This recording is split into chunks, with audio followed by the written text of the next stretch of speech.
Commander Vextar stood on the bridge of his massive warship, looking out at the stars. His ship, the Void. Piercer was one of the largest vessels in the Galactic Federation fleet. It stretched over 2 kilometers long and carried enough firepower to destroy entire planets.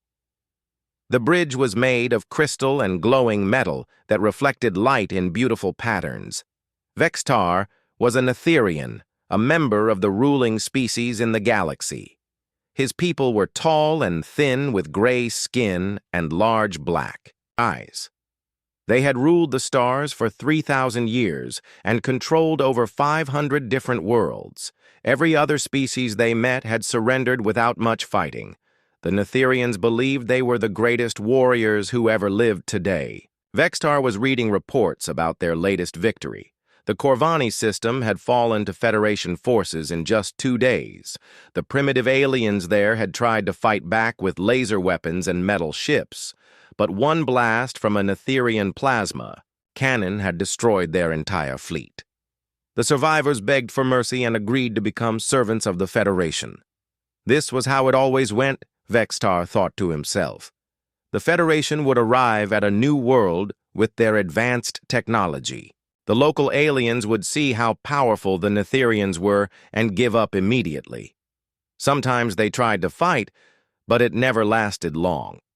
A few demonstrations of superior weapons were enough to make any species surrender. Intelligence officer. Kethrin walked up to the commander, carrying a data pad in his long fingers. Kethrin was younger than most officers, but very good at gathering information about enemy worlds. His job was to study new species before the Federation conquered them, Commander. "We have found another primitive world that might be worth conquering," Kethrin said in their musical language. "It is called Earth in the Outer Rim territories. The inhabitants call themselves humans, and they just developed faster than light travel. Their technology is very basic compared to ours." Vextar looked at the data pad and saw images of the human homeworld. It was a blue and green planet covered in water and clouds. The humans lived on the land areas in huge cities made of metal and glass. Their spaceships looked crude and bulky compared to elegant Federation designs. "How many humans are there?" Vextar asked while studying the information. "About 8 billion, Commander, and they have spread to a few nearby worlds already. Their military has maybe 10,000 combat ships, but they are all using primitive weapons like chemical rockets and metal projectiles. Some of their largest ships carry nuclear weapons, but nothing that could threaten our shields." Vextar nodded as he read more about human technology. Their computers were slow, their engines were inefficient, and their weapons were thousands of years behind Federation standards. A single Netherian cruiser could probably defeat their entire space fleet without taking any damage. "What else do we know about these humans?" Vextar asked. "This is the strange part," Commander Kethrin said, looking worried. "The humans seem to fight each other constantly. We have intercepted thousands of transmissions about something they call war. They have been having conflicts for their entire recorded history and show no signs of stopping." Vextar laughed at this information.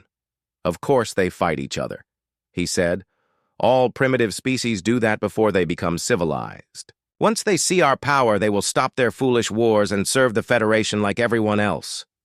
"But, Commander, the scale of their conflicts is unusual," Kethrin continued. "They have records of wars that lasted for decades. Some conflicts killed millions of their people. They have developed increasingly deadly weapons over the centuries, including bombs that can destroy entire cities. So they are savages," Vextar replied dismissively. "That makes them even easier to control. Once we show them what real civilization looks like, they will be grateful to join the Federation. Most species are happy to give up their primitive ways." Kethrin still looked concerned but did not argue with his commander. The young officer had studied many species before conquest, and something about the humans seemed different, but he could not explain exactly what made him worried. The humans were clearly outmatched by Federation technology, so logically they should surrender like everyone else. Later that day, the Galactic Council met to discuss new conquests. The council chamber was a vast room filled with floating platforms where representatives from different Federation worlds gathered. The Netherians controlled the meeting, but allowed other species to speak. High Counselor Zeftos called the meeting to order and asked for reports on potential new territories. Several worlds had been identified as good targets for expansion. Most were primitive agricultural societies that would provide useful resources and workers. When Kethran presented his report on Earth, the council members seemed amused. The idea of a species that fought constantly among themselves was seen as evidence of their backwardness. Civilized beings resolved disputes through negotiation and surrender to superior force. Counselor Yethdal from the Zerion species spoke up. These humans sound like the Brutani we conquered 50 years ago. The Brutani also loved to fight, but they surrendered immediately when they saw our ships. I suggest we send just one cruiser to Earth. That should be more than enough. Other council members agreed that Earth posed no real threat. The humans had weak technology and were divided among themselves. A small conquest fleet would easily overwhelm their defenses and force them to submit. The only question was who would have the honor of leading such an easy victory. Commander Vextar volunteered for the mission. He had been hoping for a promotion to High Admiral, and a successful conquest would help his career. The council approved his request and assigned him 3 cruisers for the operation. The Void Piercer would lead the assault along with 2 smaller vessels. As the meeting ended, Vextar felt satisfied with the assignment. Conquering Earth would be simple work. The humans would see his ships appear in their system and immediately understand they were outmatched. A few demonstrations of plasma weapons would convince them to surrender. After that, he could return home. As a hero, Kethran remained troubled by what he had learned about human history, but kept his concerns to himself. The Federation had conquered hundreds of worlds using the same methods. Overwhelming technological superiority always led to quick victory. There was no reason to think Earth would be any different. That night, Vextar stood in his private quarters, looking out at the stars. Soon he would add another star system to the great Federation Empire. The humans would learn to serve there. Betters, just like every other species in the galaxy, had done. He had no idea that he was about to encounter something the galaxy had never seen before. A species that would rather die fighting than live as slaves. The Federation was about to learn a hard lesson about what happened when unstoppable force met immovable will. The 3-ship fleet began preparations for the journey to Earth. The crew loaded extra plasma charges and prepared the conquest protocols they had used so many times before.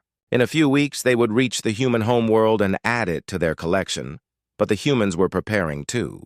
Captain Lee Dongmin was having his morning coffee when the alarms started screaming throughout his ship.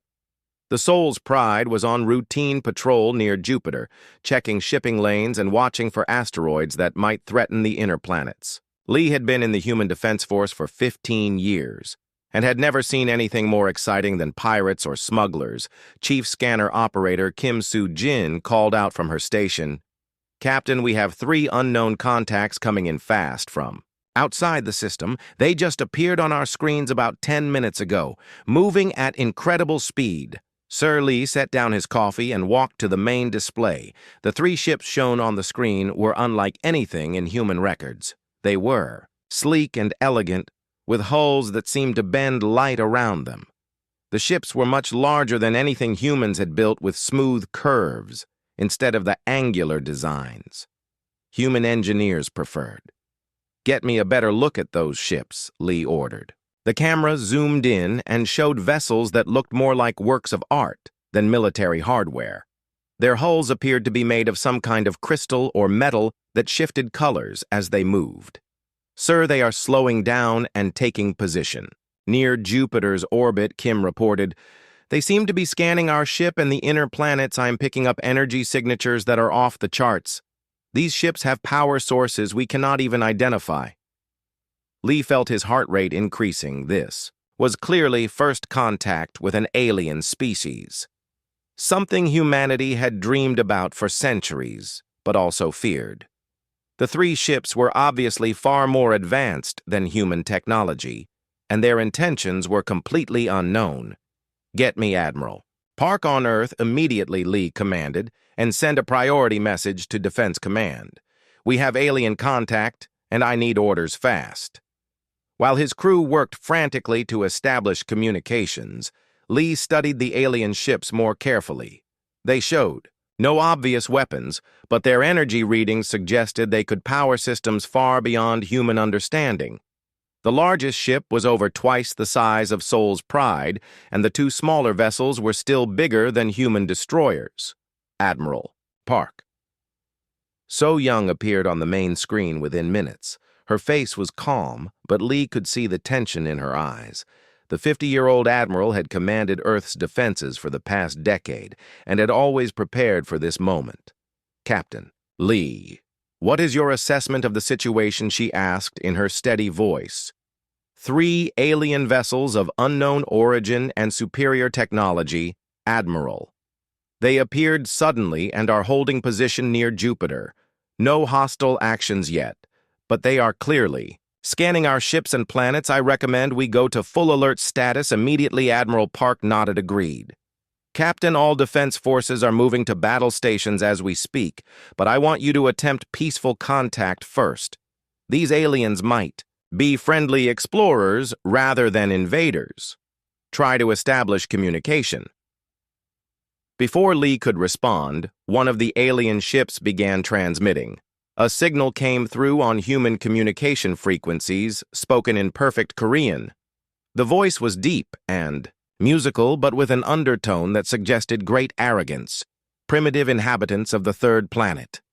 I am Commander Vextar of the Galactic Federation. Your world now belongs to us. You will surrender immediately and accept Federation rule. We offer you the honor of joining our great empire as a servant species." The bridge crew looked shocked as the translation came through. Lee felt anger rising in his chest at the casual way the alien dismissed humanity, but he kept his voice calm as he responded. "This is Captain Lee Dong-min of the Human Defense Force vessel, Sol's Pride. We welcome peaceful contact with your people, but Earth is not for sale. We prefer to discuss cooperation between equals rather than conquest." The alien commander laughed, a sound like crystal bells mixed with contempt. "Equals. You barely understand fire compared to our technology. Your crude metal ships could not threaten a single Federation patrol boat. I will demonstrate our power so you understand your situation." The largest alien ship turned toward a nearby asteroid about 2 kilometers wide. A beam of brilliant energy lanced out from the vessel. The asteroid simply vanished in a flash of light so bright it temporarily overloaded the human sensors. When the glare faded, there was nothing left but glowing particles. "Your weapons cannot match this power," the alien continued. "Now you see why resistance is pointless. You have one standard time unit to signal your surrender, or we will begin destroying your military installations." "We are not unreasonable. We prefer to rule living subjects rather than dead ones." "Captain." Lee looked at Admiral Park on the communication screen. Her expression had hardened, and he could see the steel that had made her the youngest admiral in human history.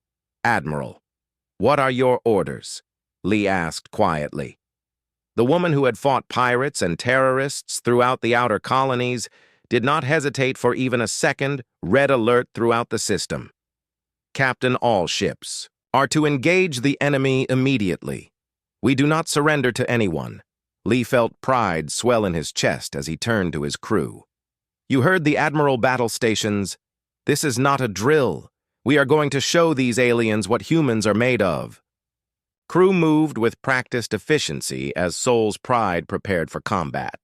The ship had been designed as a patrol vessel, not a frontline warship, but it carried respectable weapons and had been upgraded with the latest human technology. "Captain, we have 12 more human ships moving to intercept the aliens. Kim reported defense stations on Mars and Europa are powering up their missile systems. The whole system is mobilizing on the alien ship." Commander Vextar could not believe what he was seeing. The humans were actually preparing to fight.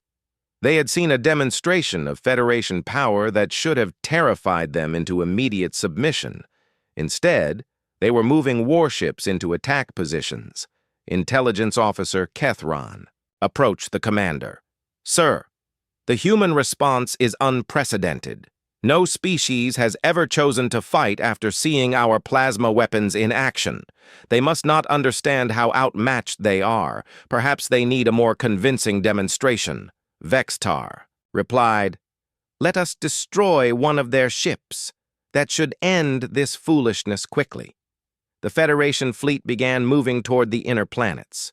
The smaller human ships looked like toys compared to the massive alien vessels.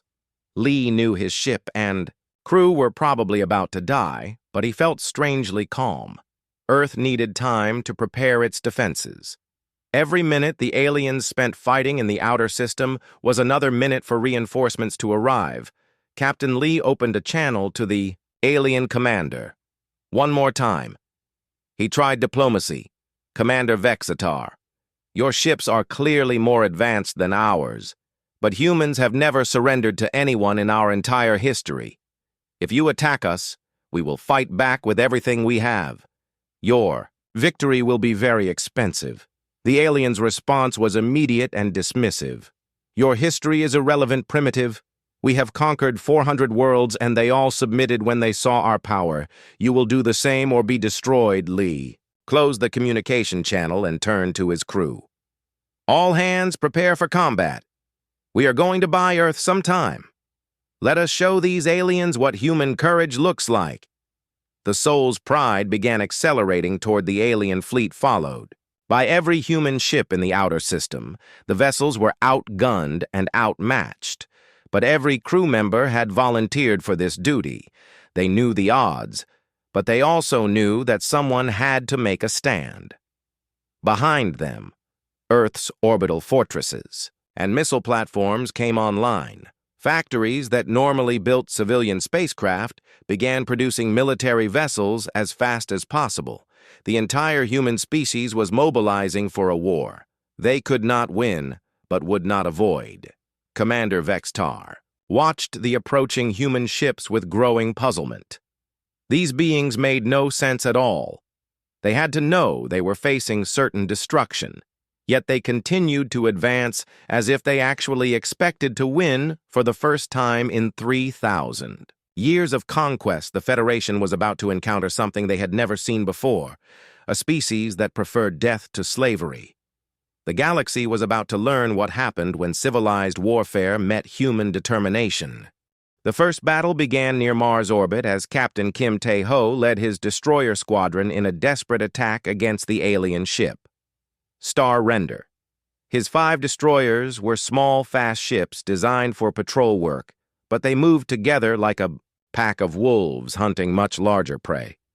Kim had studied every piece of data about the alien ships that Soul's Pride had transmitted.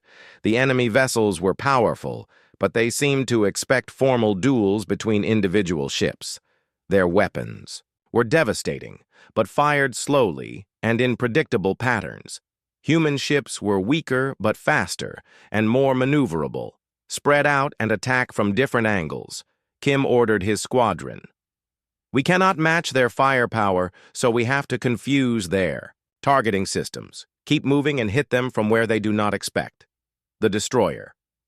Busan's hammer fired first, launching a salvo of nuclear missiles at the alien cruiser. The Star. Render's energy shields absorbed most of the damage, but some missiles got through and exploded against the hull. The alien ship seemed surprised that the primitive weapons could actually hurt them. Return fire came immediately. A beam of superheated plasma swept across space where Busan's hammer had been a second earlier. Captain No Jin Woo had anticipated the attack and rolled his ship away from the deadly energy. The plasma beam missed by less than 50 meters. All human ships attack. Now Kim shouted into his radio. The 5 destroyers opened fire, together sending dozens of missiles and railgun rounds at the alien vessel. Their weapons were primitive compared to Federation technology, but they were fired with precision and timing that caught the enemy off guard.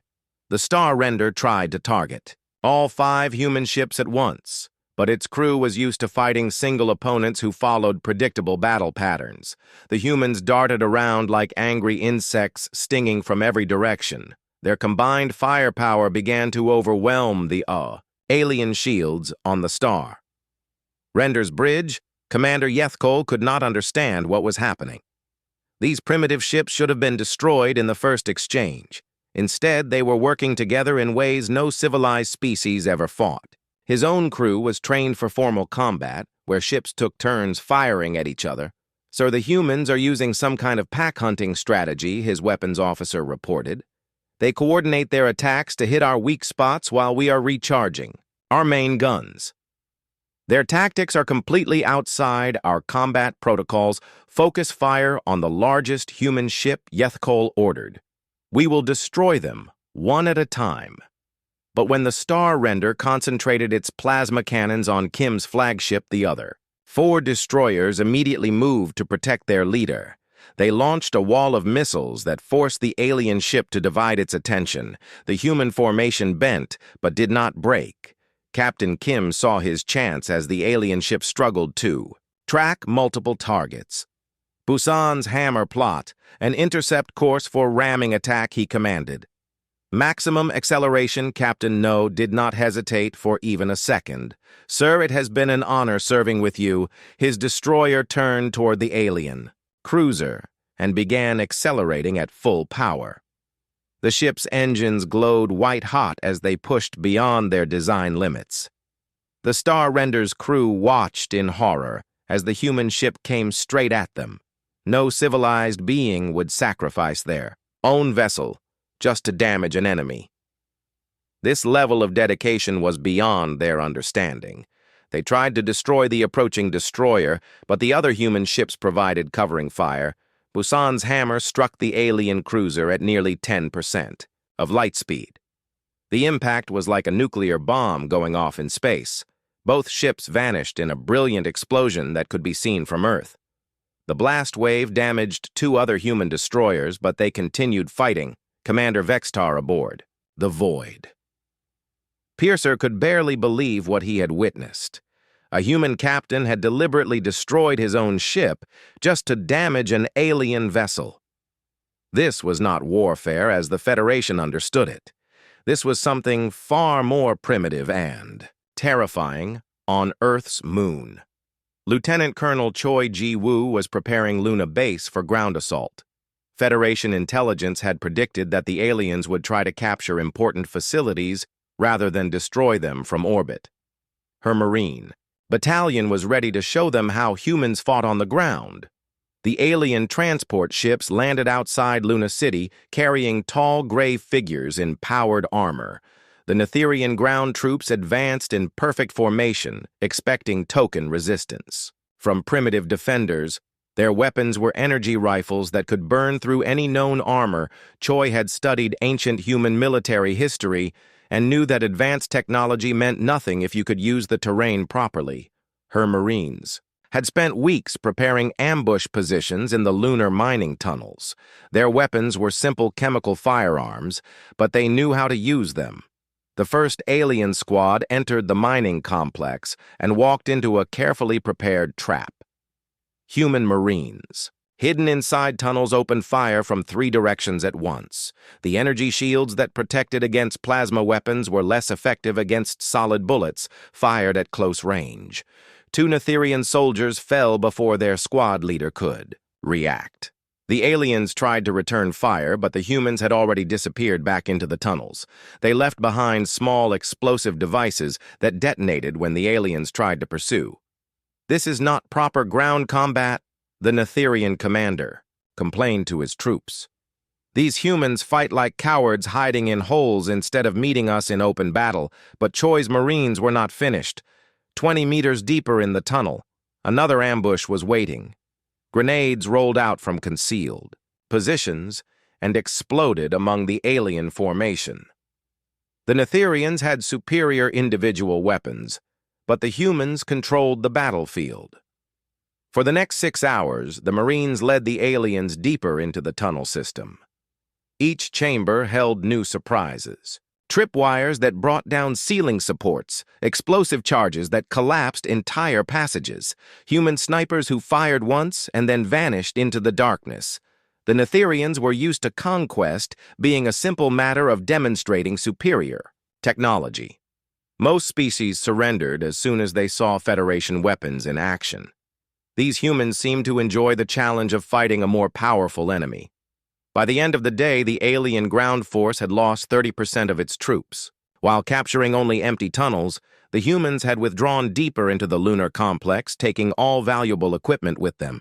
Every meter of advance cost the aliens more casualties. Similar battles raged throughout the solar system. Human ships attacked in coordinated groups that confused alien commanders. Ground forces used guerrilla tactics that frustrated enemies used to formal warfare. Most shocking of all, humans continued fighting even when victory seemed impossible. Captain Lee aboard. Soul's Pride coordinated the defense of the inner planets. His ship had taken heavy damage but continued to function. The crew worked frantically to repair systems while dodging alien plasma beams. "Captain, we are receiving reports from all over," the system Kim Soo-jin announced. "The aliens have superior weapons, but our tactics are working. Their crews seem confused by our willingness to take casualties. They keep expecting us to surrender." Lee smiled grimly as he read the battle reports. Humans had been fighting each other for thousands of years. They had learned every possible way to kill and be killed. These aliens, with their advanced technology, had never faced an enemy that refused to quit.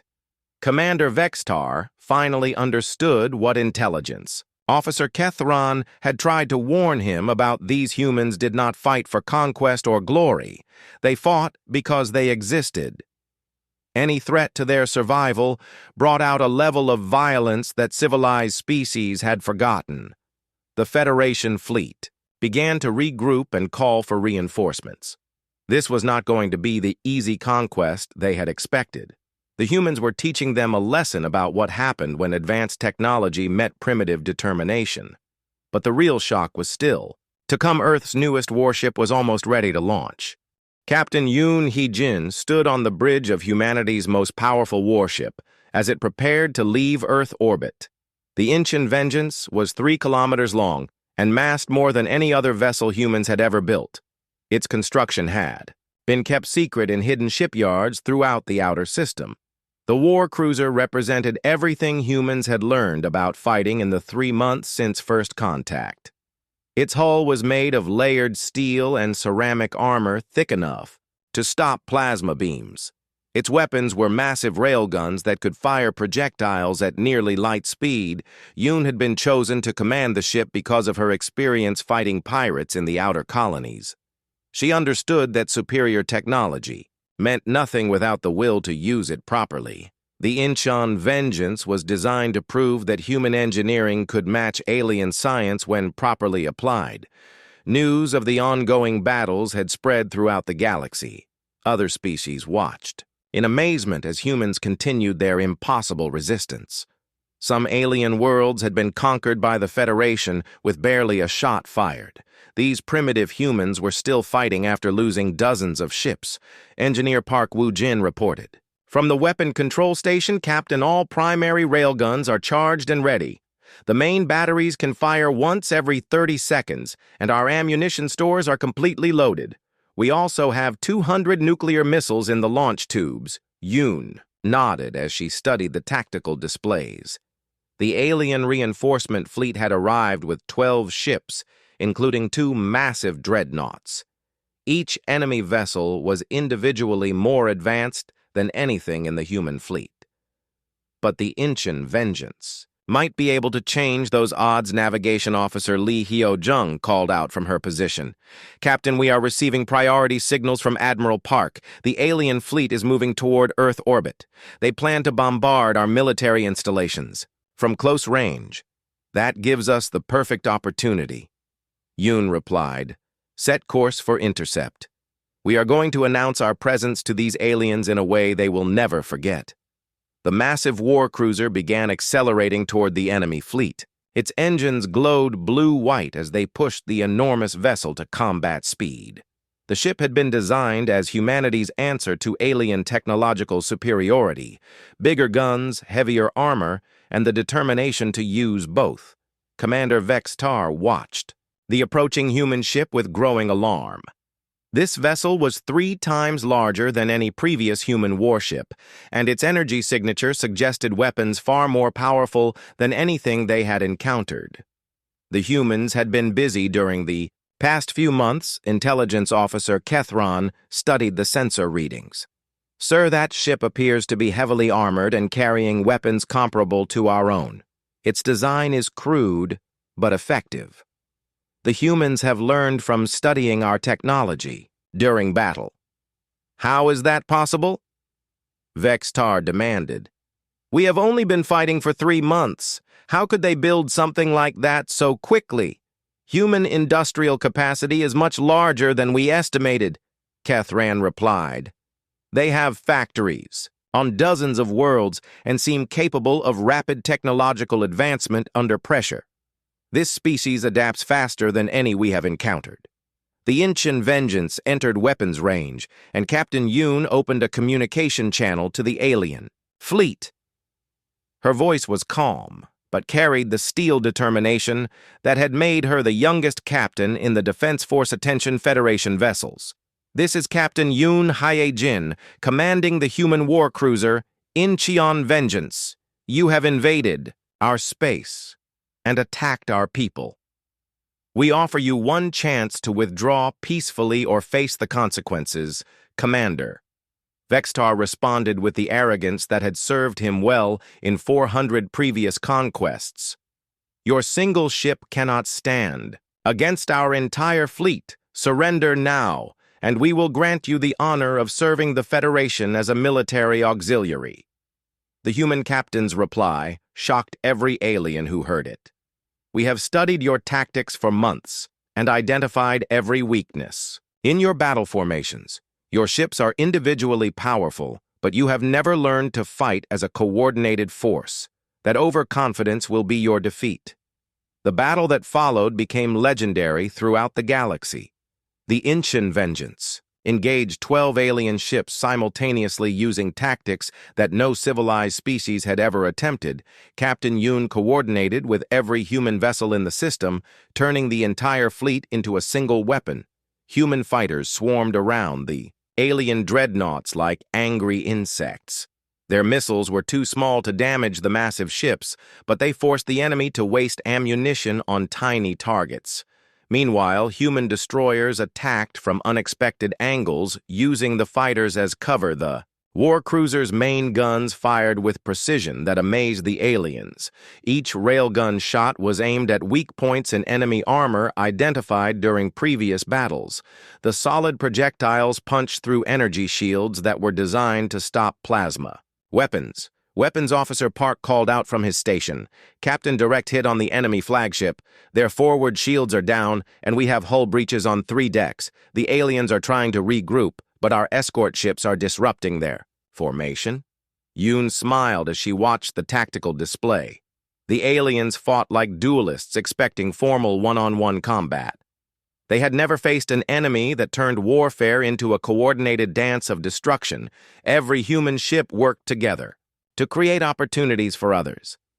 The Void Piercer tried to bring its massive plasma cannons to bear on the human war cruiser, but Captain Lee's Soul's Pride attacked from the side, forcing the alien flagship to divide its attention. Small human ships darted in and out of the battle, inflicting damage and then retreating before the aliens could respond.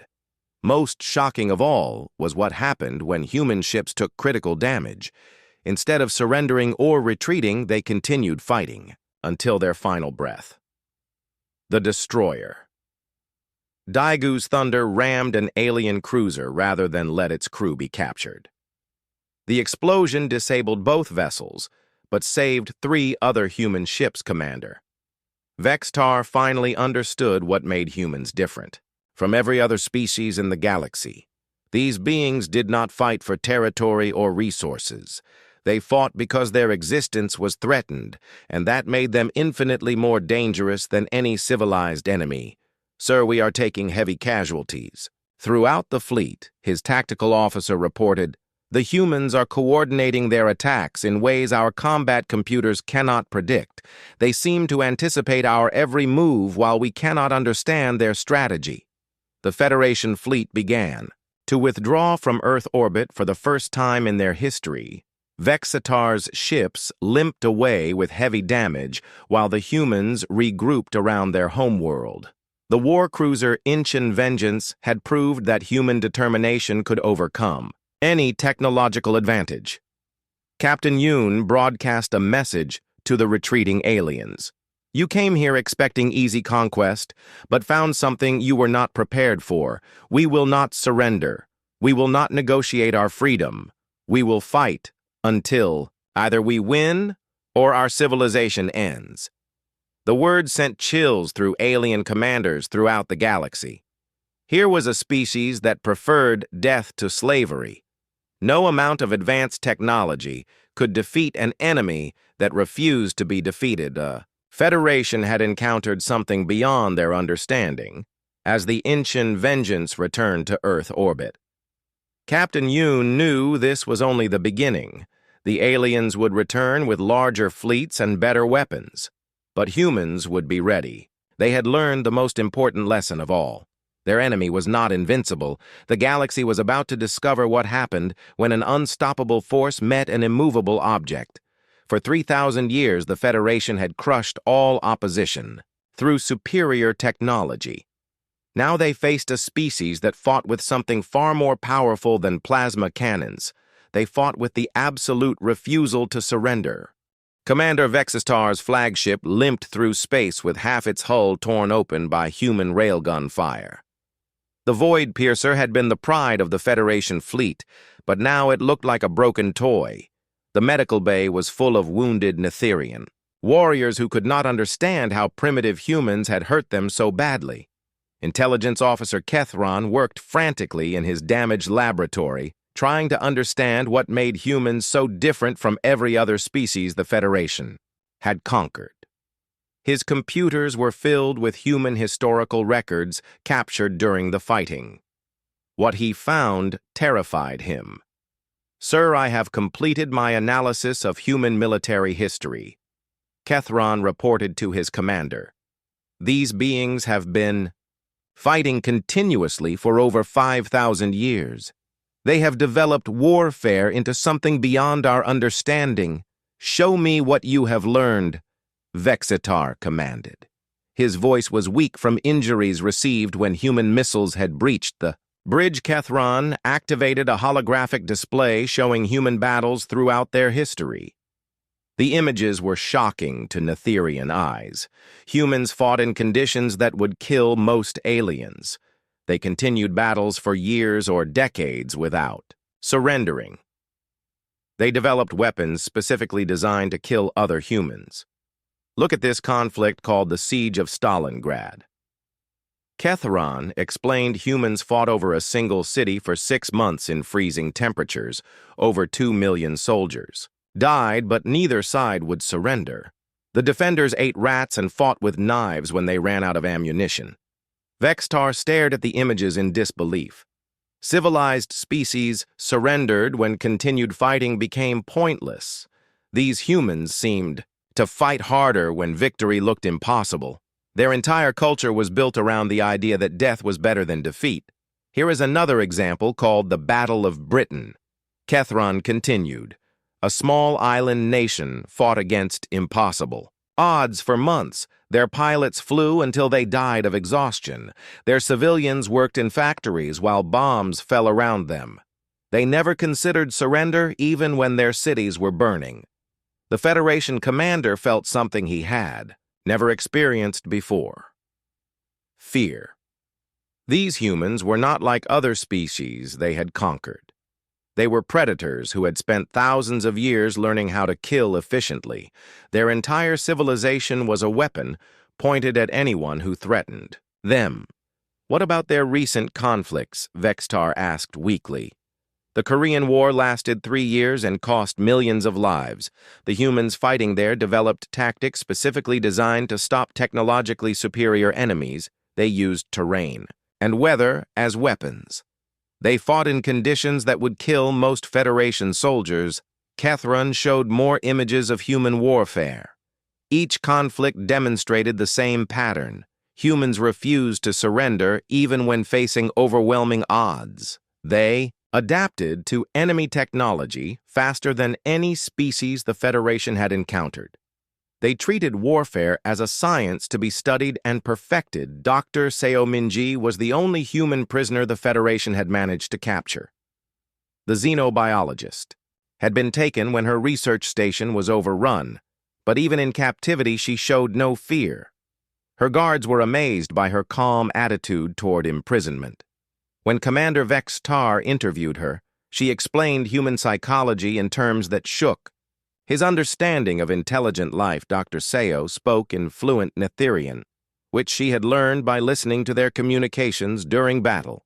"You do not understand what you have started," she told the alien commander. "Humans evolved as persistence, hunters. We chased prey across vast distances until exhaustion brought victory. This same mentality drives everything we do, including warfare." "That is just primitive savagery," Vex Tar replied, trying to maintain his dignity. "Your species will learn. Civilization under Federation rule."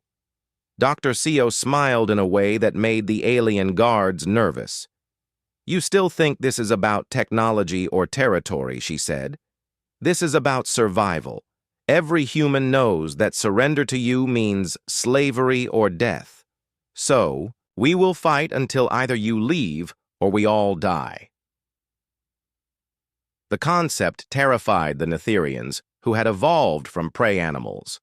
When faced with superior predators, their ancestors had survived by avoiding conflict or submitting to dominant species. The idea of fighting a hopeless battle was completely alien to their nature.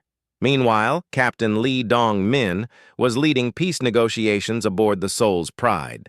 His ship had been promoted to flagship status after his heroic service during the first battles.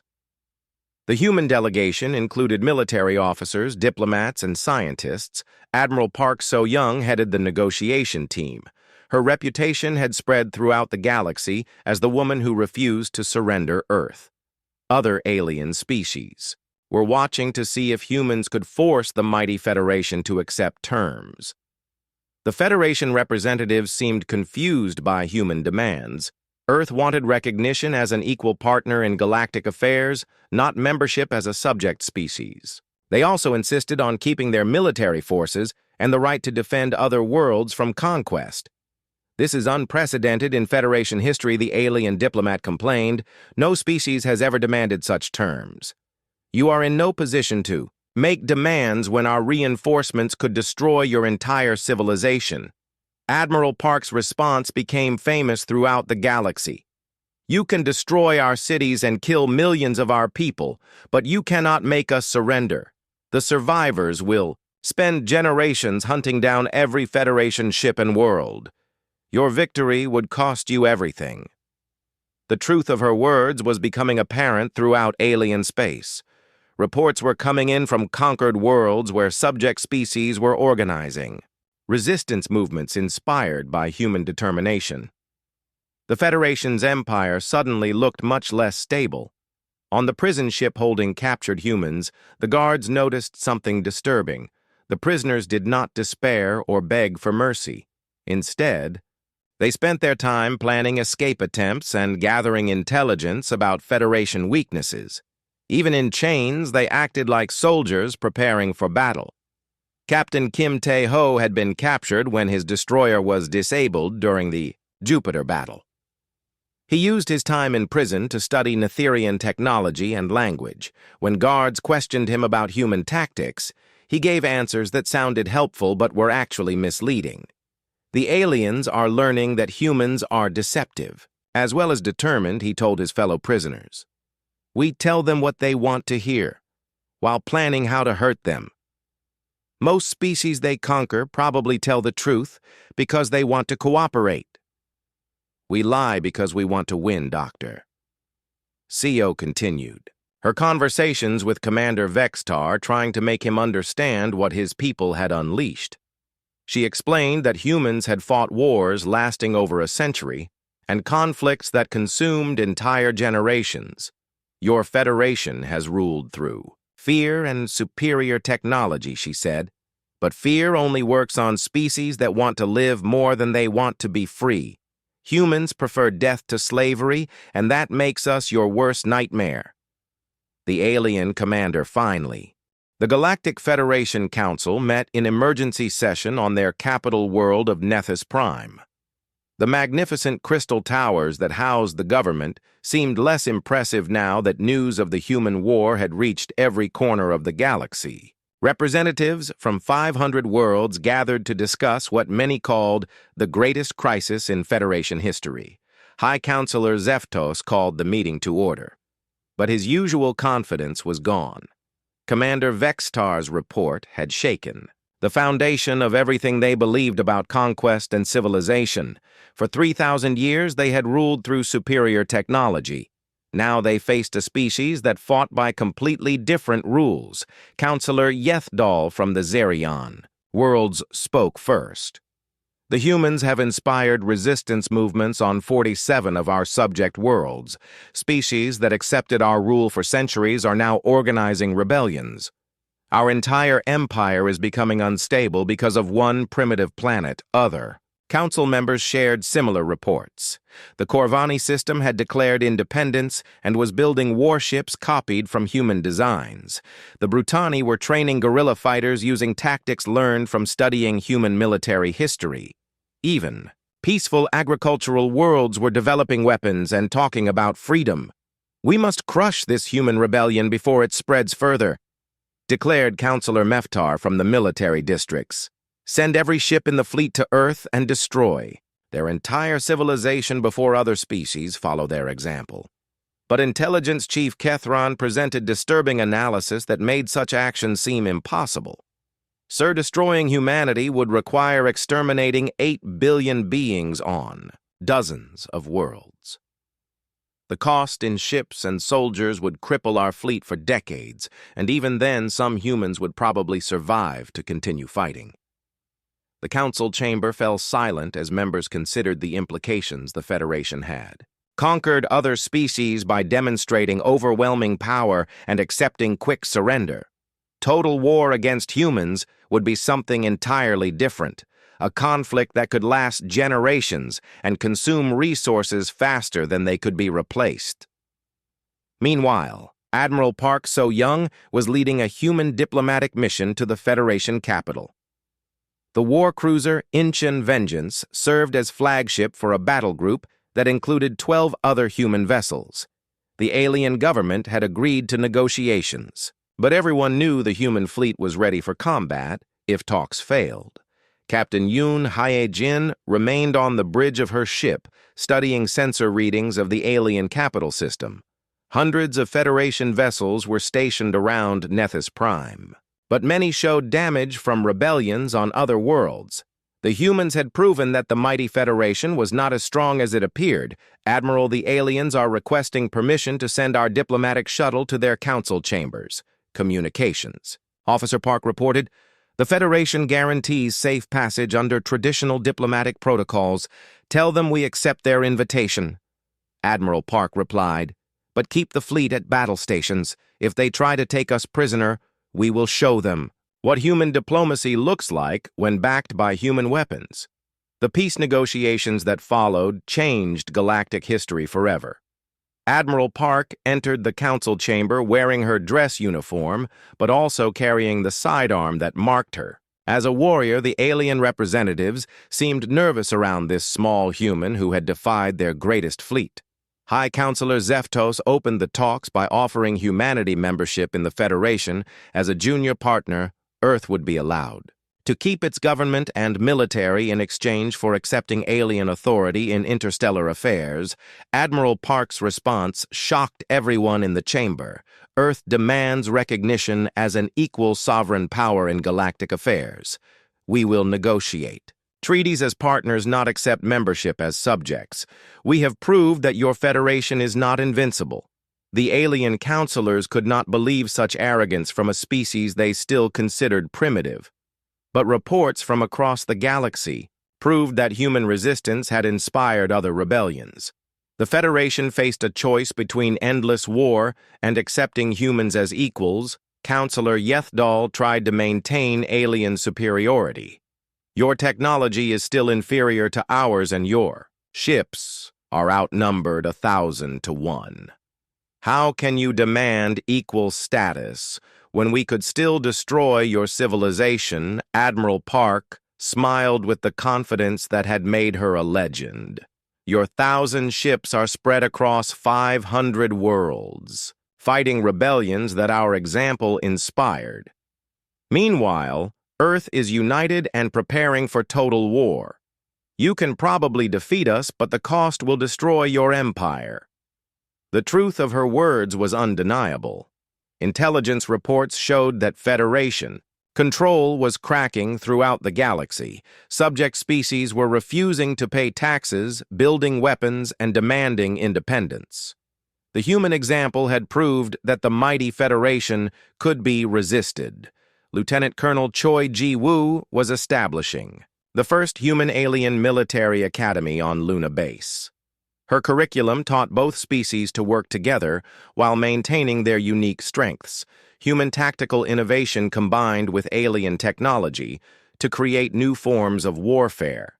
The Academy's first students included young officers from both civilizations who would serve together in joint defense forces. Captain Kim Tae-ho taught classes on human military history, while Federation instructors explained advanced weapons technology. What surprised the aliens most was human willingness to share military secrets with former enemies. The Federation had always guarded their technological advantages carefully, but humans seemed to believe that cooperation made everyone stronger than competition. Dr. Seo Min-ji was released from prison and appointed as chief xenobiologist for the new alliance. Her job was to help different species understand each other and work together. Her first report explained why humans fought so differently. From other civilizations, humans evolved as cooperative hunters, she told the mixed audience of alien and human officers. We learned to work together against stronger individual predators. This is why human military tactics emphasize teamwork over individual heroics. The peace treaty that emerged from months of negotiation recognized humanity as the first species to join the Federation through diplomacy rather than conquest. Earth became an equal partner with veto power over new conquests and the right to defend other worlds from aggression. Captain Lee Dong-min was promoted to admiral and given command of the first integrated human-alien fleet. His flagship was a new class of vessel that combined human tactical systems with Federation power sources. The crew included officers from 12 different species working together. The galaxy entered a new era as the Federation abandoned its policy of expansion through conquest. The human example had proved that some species were too dangerous to fight and too valuable to destroy. Instead of ruling through fear, the Federation began building genuine alliances. News of the peace treaty spread throughout the galaxy faster than any previous announcement. Subject worlds that had dreamed of freedom for centuries suddenly saw hope. Species that had never resisted Federation rule began demanding better treatment and eventual independence. The Corvani declared their independence and were accepted as equal partners. The Brutani formed their own government and began trading freely with human worlds. Even peaceful agricultural civilizations started developing space fleets and asserting their rights. 3 years after first contact, Captain Yoon Hye-jin stood on the bridge of her ship, watching human and alien vessels patrol together through space. The Incheon Vengeance now served as flagship for a joint task force that protected trade routes and settled disputes between worlds. The universe was vast and full of unknown threats, but now it contained something it had never possessed before. A species that absolutely refused to surrender, combined with aliens who had learned that cooperation was stronger than conquest. Together they faced whatever challenges the galaxy might bring. Admiral Park visited Earth's memorial to the crew's loss during the first battles. Their sacrifice had changed the course of galactic history, proving that courage and determination could overcome any technological advantage the humans had. Taught the galaxy what freedom really meant. In the final scene, Captain Lee stood on the observation deck of his flagship, looking out at the stars. His fleet included ships from 20 different worlds, all working together to explore and protect the galaxy. The Federation had learned that diversity made them stronger than uniformity. The aliens thought they knew war, but they had been wrong. War was not about superior technology or overwhelming force. War was about the will to fight for what you believed in, and humans had taught the galaxy that some things were worth any sacrifice. The stars belonged to all sentient species now, not just the strongest ones, and that made the universe a better place for everyone.